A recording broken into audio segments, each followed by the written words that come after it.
My name is Adam Basanta. I'm a composer and sound artist. I write electroacoustic music and acoustic music, and I do sound and audiovisual installations.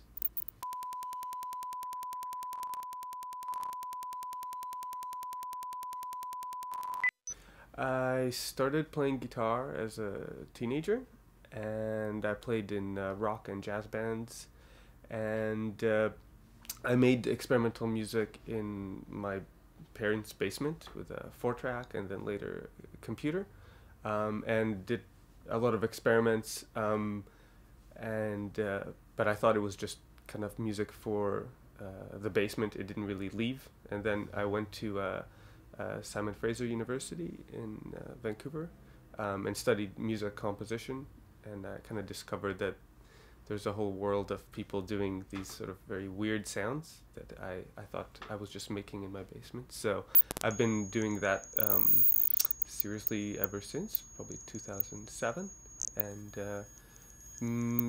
maybe since 2010 or 11 I've been working in sound installations as well as composing music.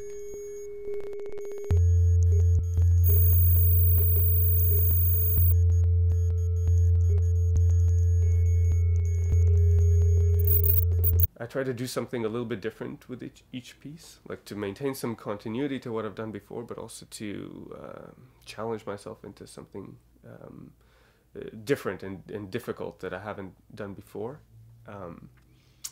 Or sometimes things that I don't like,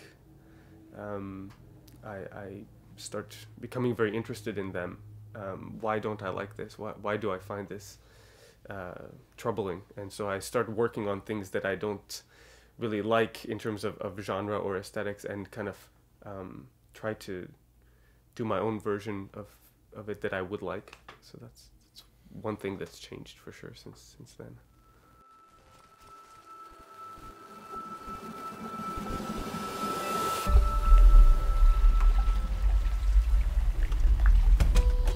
But yeah, so I try to have a lot of layers in my music, so that regardless of what you're listening to or at that particular moment, you have something to latch onto. And I'm actually interested in how people switch between different modes of listening in the same piece. So it's almost like, as a composer, can I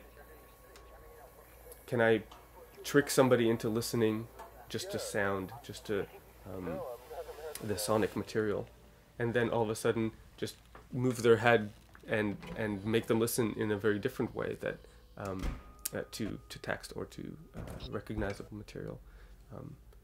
That's it interests me a lot, but of course there's no formula of how to do it. So.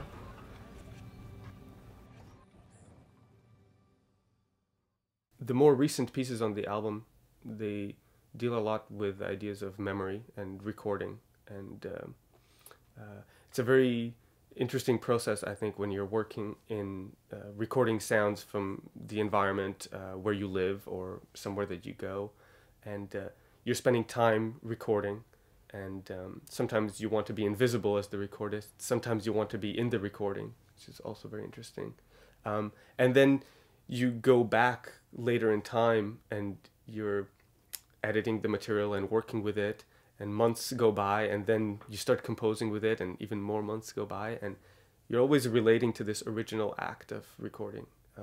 So it's about me working with my memories and how these memories are imprinted on some sort of medium, but hopefully they also are coaxing memories from the audience, something that different memories, of course, but something that resonates in terms of some sort of memory, which is why the album is kind of titled referring to this idea.